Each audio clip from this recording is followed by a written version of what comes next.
Hey, what's up, everybody? It's your boy Tazz, and of course, you are listening to the Intro Podcast. I'm excited to be able to bring you guys a little short show on today, just to let you guys know that we're still around. So before we get into that, let's go here.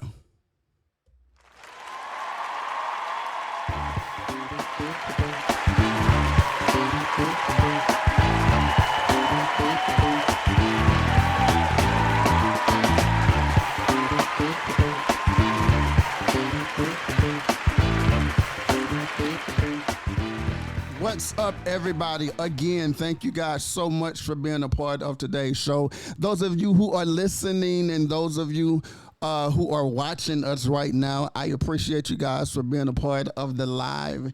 If you want to be a part of our live show so that you'll be able to give us feedback, whether you want to call in or whether you want to get on video with us, we now have the capability of doing both. So we are excited about that. Of course, before we get into every show, I give you guys an update on what's going on in the life of your boy Tazz. Of course, we are still, we are fighting, and let me say it again, we are fighting with this Bell's palsy. You guys know, I think I'm on like my 5th or 6th month. And if you know me, you know I don't give up easy. Let me say it again. If you know me, you know I do not give up easy. So I am fighting for my life. I'm fighting for my health, and I'm fighting for my wealth. Today is Sunday. Well, actually, no, today is Monday, August 26th, but I'm going to talk about Sunday right fast. Saturday, I woke up to a text message from my son, and it was like the best text message I could ever imagine receiving. A little back history. On last year, my son got stabbed, and a guy tried to literally kill him, but God said no. But after my son got out of the hospital, for some reason, not even pointing blame and pointing fingers, because I really don't know what happened. But my son and I lost contact literally for a year. Literally 365 days plus, me and my son was not in contact. This year on the 4th of July, we went to my auntie's house, and I didn't know he was going to be there. He didn't know I was going to be there. But whenever he saw me, it was like an instant reconnection. We hugged and hugged and hugged, and we talked and we hugged and we talked a little more. Y'all know I'm fighting with stuff, so I'm not going to edit any of this stuff out, because I need you guys to hear me now, see me now, so that whenever I get to where God is taking me, you guys will understand my testimony then. So you guys are going to get every cough, every whatever. You guys are getting every bit of it, because I need this to be a testimony and a sign at the end that God can do it. However, so yes, me and my son, we reconnected the 4th of July of this year. Number one, I was just excited to see him moving around and being able to walk and being able to move, just do his normal routine, because in him being stabbed, he lost his left kidney. 22, 23, 24 years old, something like that. I know I'm a bad father. But at that young, going through something that traumatic and losing a kidney, I know it had to be a hard situation for him. I remember going to the hospital almost every single day, seeing the tubes down his nose and the tubes down his mouth, and hearing them complain. And on the inside of me, I'm crying. Like when I say crying, I'm boo-hooing. But in his face, I have to be the strong, I'm Pops. So I got to be strong. I can't show him that I want to beat the hell out of somebody. But yeah, so after all that, something happened again and we lost contact for a couple of days. But Saturday night, I received a text message. I think it was Saturday night or Saturday afternoon or something like that. Out the blue, he sent me a text message and he asked me, he was like, "Pops, what is the address to your church we want to go?" We being him and his girlfriend B. Completely made my day Saturday, because even if they would not have went, I still would have been happy just to know that he still see me as that. But yesterday morning, Sunday morning, I woke up and I was texting them, letting them know what time I was going to get to church because I live in Dallas. My church is in Fort Worth, Texas, and I think they live in like Richardson or something, so they're a little bit further out than me. They had already been woke and they had already ate breakfast. They were dressed and they were literally ready to come out to church. And it excited me even whenever he told me, oh, we already getting dressed, we getting ready. Because in my mind, I was like, God, you about to do something ridiculous.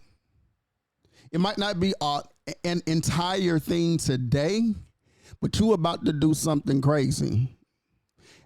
Because, one man plant the seed, another man water the seed, God gives the increase. I do believe the word. So I was excited and I drove and I got to church. This is the earliest I've ever gotten to church. I got there like right at 10 o'clock, whenever they started, but I waited outside for my son and they got there and we hugged or whatever and we had to rush in because I had my duty I had to do for the ministry. Shout out to First Lady, Co-Pastor Otanya Allen for preaching on yesterday. There was something ridiculous in that service. I still don't understand it. I'm going to get her to talk about that. But I was able to look around in the balcony of the church and see my son and his girlfriend into the service, like really enjoying it. And it made me feel a certain kind of way because I have been praying and praying and praying that God would capture him all over again, because I know since he had been stabbed and probably even before then, he probably had lost his faith. He wasn't probably going to church or wasn't communicating with God. So I have been praying, literally, God, get his attention however you have to before the enemy try to attack him and take him out. So they went to church on yesterday, and afterwards, as black folk, you know what we do right after church? We went out to eat. We went to Cheddar's and we kicked it for a little while and talked. And I was excited just to hear both of them say, we enjoyed church and we're going back. His girlfriend was like, I enjoyed church and I'm going back, and I enjoyed it. And I haven't been to church in about 10 years.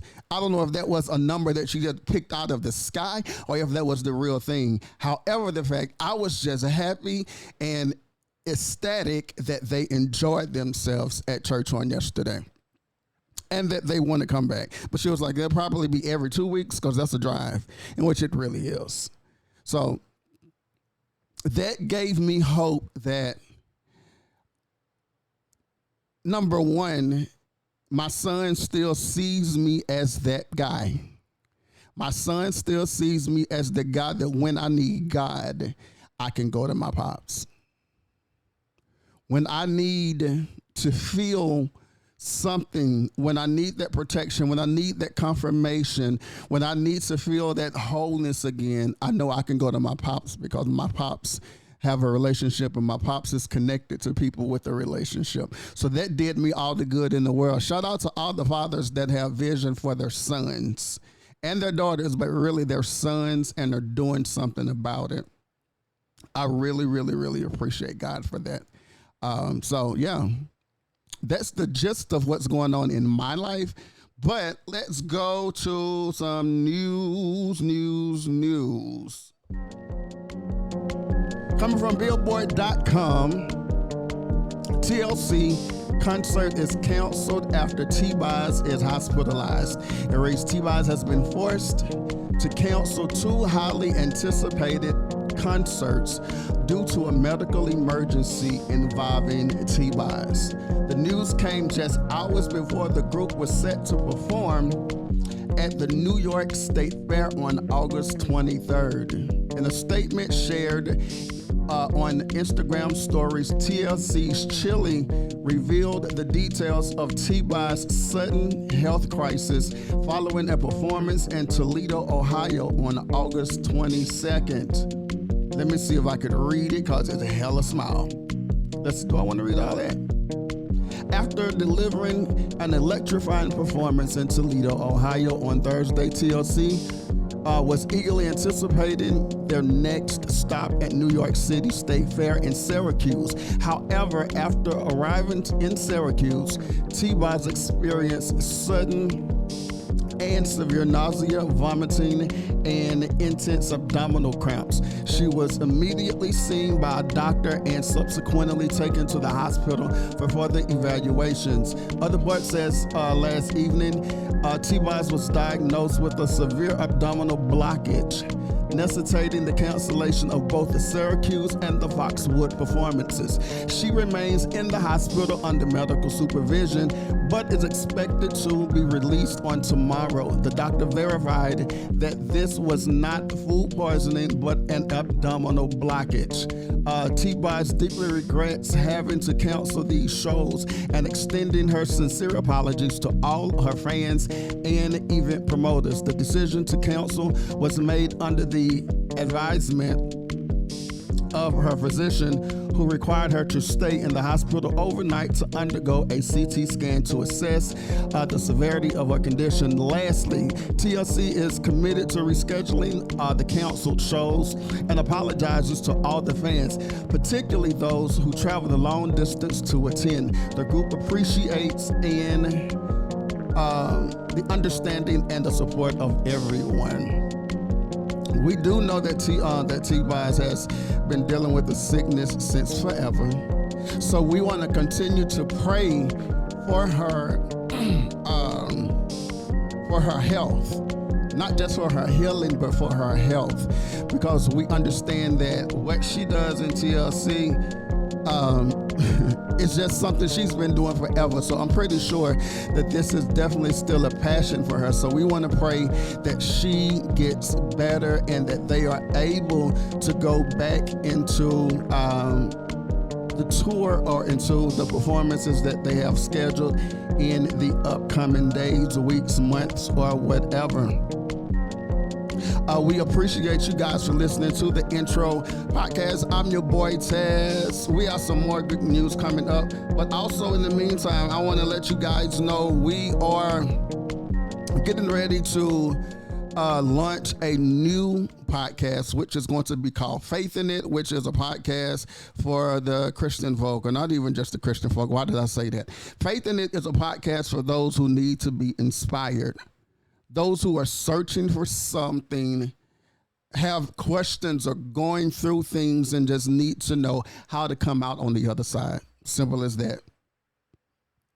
People need to understand that they are not the only people who are going through what they've gone through. So we are taking a plethora of topics and we're talking about how to have faith in every single one of them. That's faith in divorce, faith in sickness, faith in rejection, faith in addiction, how to have faith in all of these things, because in order to overcome things that we're going through now, we're going to have faith. We're going to have to believe that we are going to be able to come out of this all, because if we don't have faith, we won't be able to see it. And if we're unable to see it, we're just going to go through it. And it makes no sense to just have to go through it because we can't see it. So we're going to teach about faith, so that we could all get on one accord and so that we could all believe that at the end of everything that we go through, we have the victory, because it is a fixed fight. Don't forget that. It is definitely a fixed fight. However, it's your boy Tazz. This is the intro podcast. We will be right back right after this. Hey, what's up, everybody? It's your boy Tazz, and we are back with the intro podcast. Thank you guys so much for being a part of today's show, whether you are listening or watching. We just appreciate you for doing pretty much either one of them. Next up, there's a case that has been going on. I heard through the Breakfast Club, DJ Envy, Charlamagne the God, Just Hilarious, and I wanted to touch on it on my show. Check this out. You'll learn about my courtroom is that I am not a toy. I'm not to be played with. What started out as an informational field trip with the Greening of Detroit nonprofit Tuesday to the 36th District Court in front of Judge King quickly turned into Judge King getting visibly agitated over a sleeping student in his courtroom. You fall asleep in my courtroom one more time, I'm putting you in the back, understood? Judge King had her removed from the courtroom, but he told me that didn't fix her, quote, attitude. And that's when he pulled out the jail uniform and handcuffs. King says he was trying to teach the teenager a lesson on behavior and respect in court. I haven't been disrespected like that in a very long time. Oh, He then threatened the girl with jail time. I'm going to go to sleep tonight while you're sitting in the juvenile detention facilities. Was I really going to do that? Probably not. Could I have? Probably so. legendary. Charlamagne say, legendary sucker move. I don't even think that's legal to even put someone in jail because they're falling asleep. Judge, come on. Anyway, let's go a little bit deeper. That mom says she was horrified to see her daughter in handcuffs and says Judge King didn't have the full story. Would you want someone to treat your child like that? Would you even treat your child like that if he fell asleep in the courtroom? Latoria Hill is a single mother of 2 children, including her oldest daughter, Eva Goodman. She signed her up for a summer program with the Greening of Detroit nonprofit to keep her busy. What was supposed to be an educational field trip to 36 District Court Tuesday turned into a traumatizing experience for both of them. Judge Kenneth King, not liking Eva's attitude and seeing her falling asleep, placing her in handcuffs and a jail uniform. Latoria says Eva was falling asleep because the family does not have a permanent residence at the moment. They're just trying to make ends meet. I'm a single mother. I'm trying my best. So the fact that he was talking about you go home and get in your bed, how do you know my baby got a home? God. How do you know my baby got a bed, her own bed that she can sleep in? She don't have that right now. So yes, I played all of that because number one, we need to see how people are in the world today. And that's just not a natural person, y'all. That is a black judge who did that to a young black girl. I understand what Michael Rubin was talking about a couple of weeks ago. But I wanted to say that with this current situation, with this particular case, Judge, you're definitely out of order. It could have been resolved in another way. You could have called her up and, asked her what the problem was. And if she would have actually trusted you enough to tell you what the issue was, it actually probably you would have reacted differently in that you probably would have really wanted to try to help her and her family. But because you are so ego driven and ass backwards, you went to the first thing that you can come up with, and it's her being disrespectful to you in court. And you said you've never been this disrespected before. I'm pretty sure that's a lie. I'm pretty sure that you've had some grown-ass people in your court that have said some things or done some things to you worse than falling asleep. Especially if you're a criminal prosecutor, if you're a criminal judge. You've had some people say some things in your court, but you can't flex on them like you actually tried to flex on this little girl. You need help, Judge. Your ego needs help. And if I'm not mistaken, after he found out, or after the mother came out and said that she was sleeping because she was tired because they didn't have a place to live permanently, if I'm not mistaken, the judge got a paid leave. I'm sorry, you don't deserve a paid leave. You humiliated this young lady, number one, in front of her classmates. You traumatized her to where every time she think about a judge or she think about court or she think about a cop, she's going to always remember this moment right here. She's traumatized. If anything, you need to be trying to figure out how you can start a GoFundMe and put money in the account for the family to get a place to stay. That's the only thing you can do, in my eyes, to come from this point of where you are now. I pray for the Till family that everything is good and everything is better.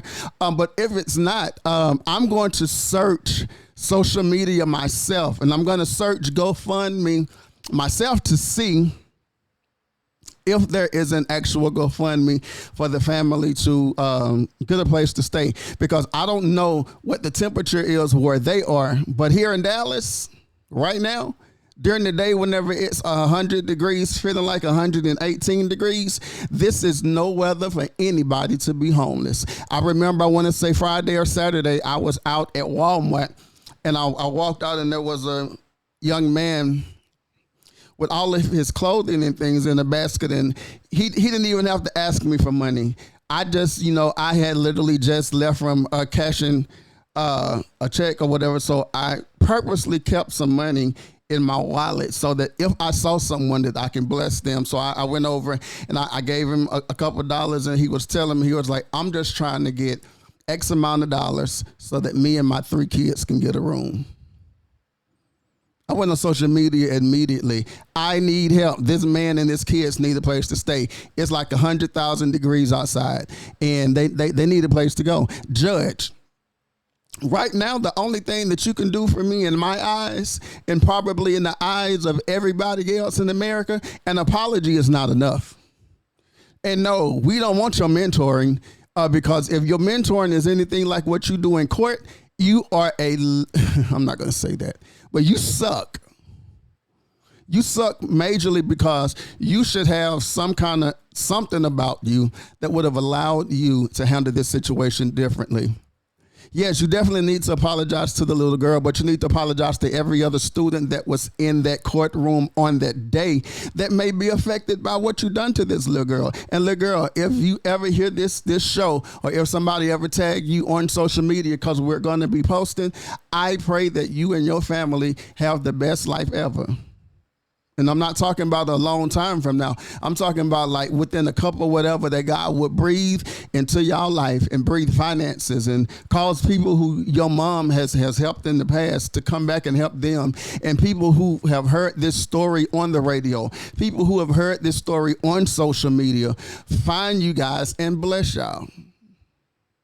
Judge, again, you need help, bro. And like Charlamagne said, line him up for the fade. I know she got some uncles, some brothers, some people who can take care of this, because this made no sense at all. Your ego is that soft that just because this little girl fell asleep in your court, you start tripping. Bro, come on. It's not that serious. But anyway, this is your boy Tazz. You are listening to the Intro Podcast. We'll be right back right after this.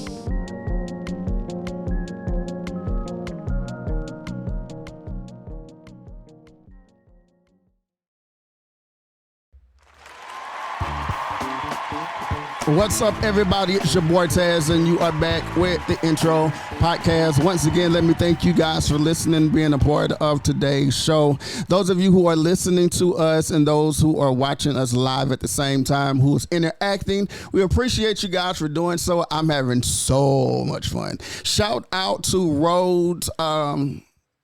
Rodecaster Pro. Shout out to Shure for some wonderful equipment that has completely upgraded the sound and the look and the feel of the Intro Podcast. I'm excited about all of it. Do me a favor, if you are listening, even if you're listening after the show, you can do this. Do me a favor and just share the link to this show on your timeline in or on your social media. Today's show is sponsored by Diane Klein's, an independent associate with Legal Shield, offering legal services starting at $29.95 a month and identity theft starting at $19.95. They also provide a living will, assist with moving violations, contract reviews, consultations, and much more. For anything you need to know about that, contact Diane Kleins at 214-881-5225 or go to dskleins.ladiesofjustice.com. Okay, let's talk about something good, because the other story just got me down. Let's talk about it. Okay, picture this. Some way, somehow, you bagged Rihanna and you had 2 kids. And the crowd goes crazy. Yeah, you deserve this cheer right here, A$AP Rocky. You deserve this because you done what a lot of people wish they could have done, huh, Drake? I ain't say that, my bad. I did say that, and I meant every bit of it. A$AP Rocky recently sat down with People Magazine to talk about, everything that's going on in his life. A$AP Rocky reveals how he's making sure his and Rihanna's kids have normal childhoods, because, hey, they're just normal human beings, right? The rapper is dad to RZA, age of 2, and Riot Rose, 12 months. A$AP Rocky is making sure his kids have as normal as a childhood as possible. Speaking to Billboard for their September cover story, the rapper, 35 years old, pushed back at the idea his kids wouldn't be able to live the same childhood he did. Rocky, born Rakeem Mayers, spent his childhood in Harlem and returned to his neighborhood in the videos shared on the Billboard's TikTok. You can follow them to look at those videos. Yes, they do, Rocky said of his kids leading a normal childhood despite having famous parents. He said, man, let me show you a little bit of RZA from last night, bro. Look at this right here. The rapper then pulled out a video of his 2-year-old son, RZA, walking and playing along the streets of Soho. They still human. They human beings, he added. This is him last night, Rocky said, jokingly adding, walking to the corner store. I want to ask a question. Is this possible? Can your mom be Rihanna? Can your father be A$AP Rocky? But even more, can your mom be Rihanna and you have a normal life to where you can go outside and play with the neighborhood kids and walk to the corner store and go to a normal school? Like, is it possible that you can successfully raise your kids as normal people whenever your parents are some of the most famous people in the whole entire world? I don't know. I understand the parents today, some celebrities want to teach their kids the be natural, be ordinary, work for it type thing. Nothing in the world is going to be given to you. I'm good. I understand that. But at the same time, I don't think it's possible for them to, quote unquote, have that normal life to where, let's just say, they can't play with the kids in my neighborhood. I'm sorry. The kids in my neighborhood would run completely over them.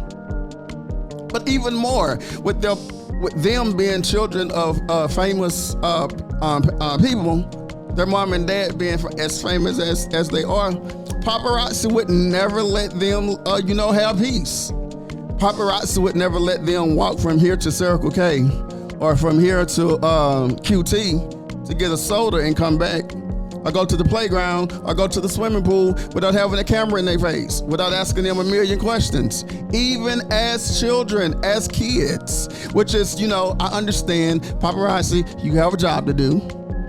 But sometimes people just want to chill and not have to deal with all of that stuff. Oh my God, because it's ridiculous. It's literally stuff that if we could avoid in life, we would avoid y'all at all power, paparazzi, because y'all be determined sometime, and that is irritating as hell. But what do you think? Can these kids live like A$AP Rocky grew up in Harlem? I doubt seriously Rihanna's gonna let these kids go back to Harlem or go to Harlem and run around with these Harlem Knights, these Harlem kids that's rough around the edges and rough in the middle and rough in the center.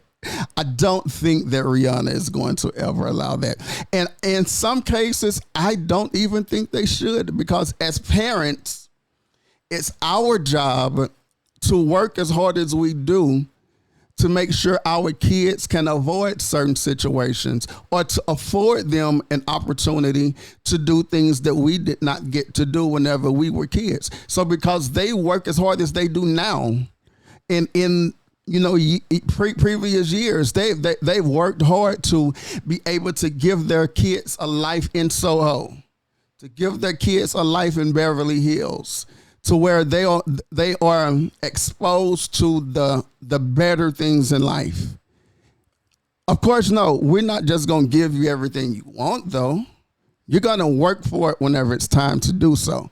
You're going to go to school. You're going to go to college. And because the thing is, you may not want to have anything to do with the music industry. So because, that may be it. we're going to allow you to have as normal life as possible. But because they've been working as hard as they have been working in their life, whether it's music, whether it's Rihanna with Fenty and ASAP doing all the things that he's done, we work hard enough for you not to have to be exposed to certain things, right? I don't know. Maybe it's just me, but let me know what you think. Can these kids live normal? Get at us on all social media, Facebook, Instagram, and TikTok under the Intro Podcast. Let us know what you think. It's your boy Tazz. We'll be right back after this.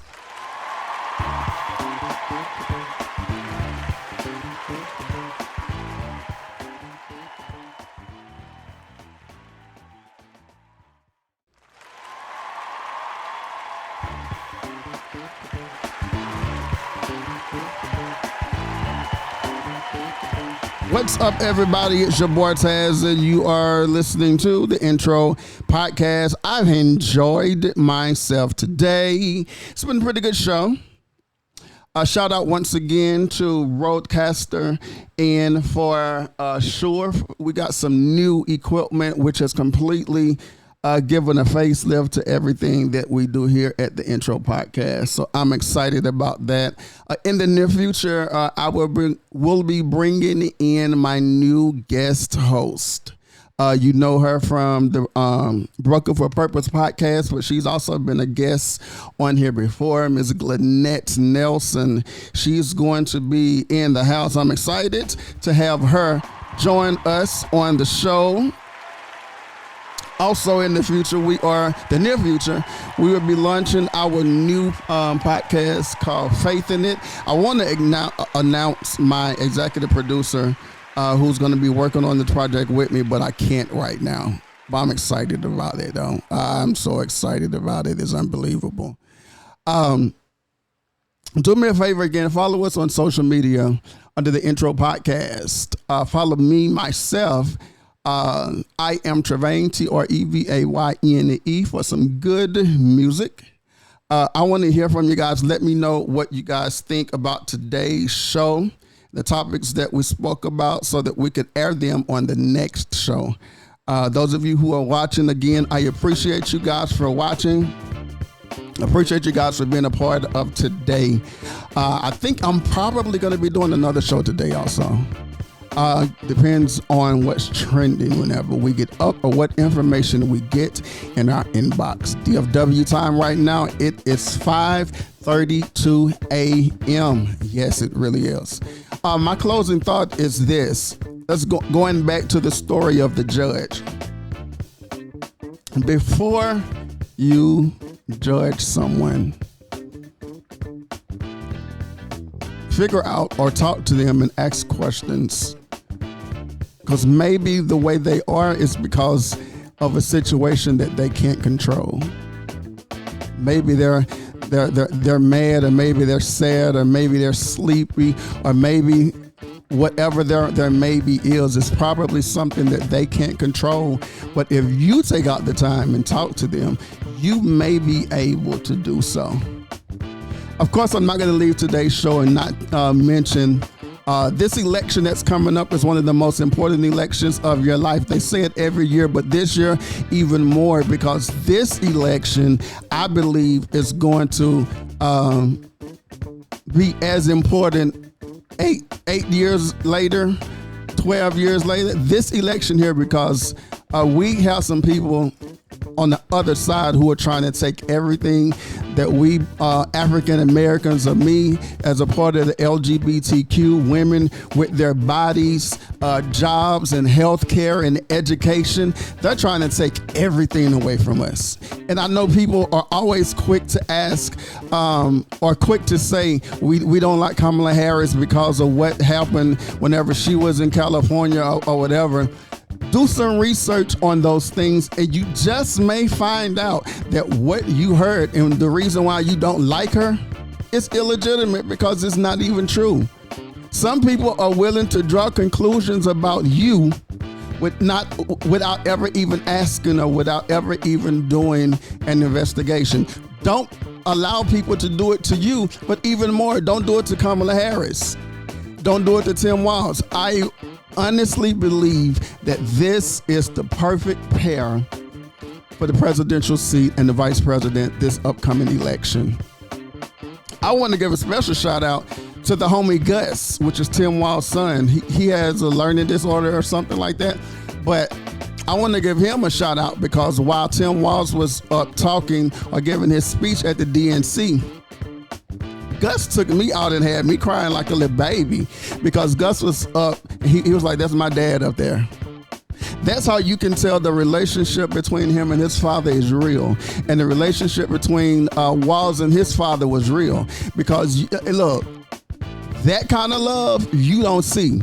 You don't see none of Trump's kids. You don't ever see Trump's wife. You don't see nobody on the Republican side give that kind of love. As a matter of fact, they attacked Gus and talked about him because of the his disorder or whatever his situation is. They talked about him bad. But Gus, you cool with me. And I watched the video on TikTok. This guy said, if you mess with Gus, you mess with me. I second that. You mess with Gus, I'm going to find you and I'm going to talk about you. And if we have to meet in the street, give me 15 seconds and we going to go for it. Anyway, thank you guys so much for listening to the intro podcast on today. Do me a favor and share this show with everybody that you know. And we'll be right back with some more shows. So, hey, I just thank you guys for following. I thank you guys for being a part. I thank you guys for the emails, for all the messages. I am just ecstatic, and I want to take out the time to thank y'all. Hey, and the best is yet to come. We have some good stuff coming up, especially now that we have all of this equipment. We have some good stuff coming up. So don't forsake us. Don't stop listening to us. I need y'all to listen to us, but I need y'all to share what you guys hear as well. But I want to thank you guys once again for being a part of today's show. It's your boy Tazz. And again, this is the Intro Podcast.